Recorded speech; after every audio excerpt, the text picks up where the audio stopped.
talk to us a little bit about how important the academic side of things are for you. What are you thinking about in terms of not only, the academic side, but what do you want to do with your academic career, your potential profession? Know football doesn't always work out for everybody in terms of Yeah. professional opportunities. So what will you do with your academic plan?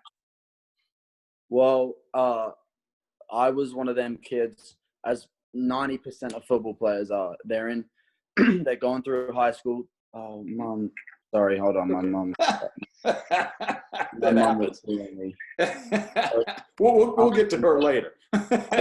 Grew up going through high school, going, Yeah. get basic grades. I'll be fine. I'll be able to get anywhere. Like, Yeah. not everyone says it's important, but they're only saying that just in case. Yeah. And then obviously I moved over to Australia, to America. Got to my actually hit me an important grade when ineligible for a D1 school, and I would have go to who I wanted to because good enough, which is hence why I'm now the JUCO route. What drives you academically? What is it that you want to do professionally? When I get to my school, I'm either going to be studying marine biology or kinesiology. I'm still not sure which one I want to be my major or my minor, but over the last year or so, I've really understand the importance of what grades can do for my football. Sure. And you understand the importance of what grades do for football. In what way? Elaborate on that a little bit. Expand on that a little bit. Well, so like as I was saying, like as 90% of football players grow up, they're just focused on football and they say to themselves, "Oh, I'll do the basic minimum grades and I'll be fine." The teachers just say that just in case we get injured, for example.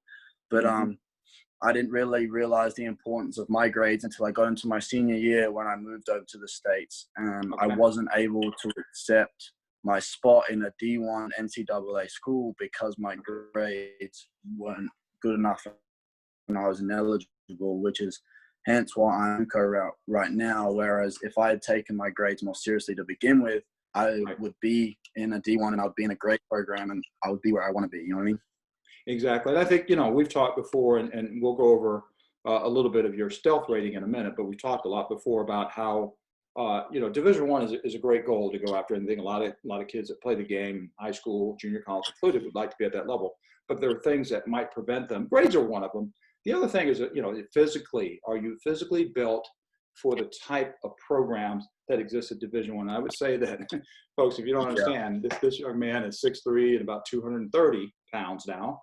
And, carries it well. If you looked at the drills, I mean, you wouldn't guess that he was 230. We would not guess that. And so you tell us that. And so the framework is there. The physical framework is there. And now it's a matter of putting everything together. The grades are improving.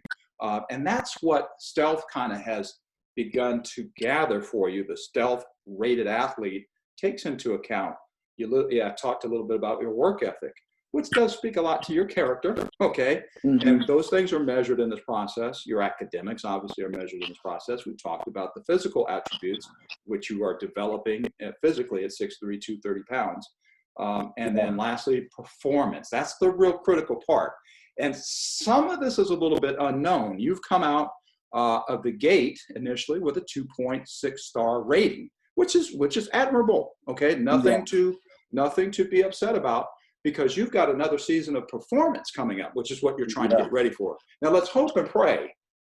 Let's hope and pray, based on the situation that we face, that we're going to have a season for you to gain performance. But let me ask you this, knowing that you've gone through the stealth rating, come out with a 2.6 rating, got some things to finish up with that, which is probably likely to shoot higher. Tell me, with or without another season of performance, why should a Division I coach recruit you to this program?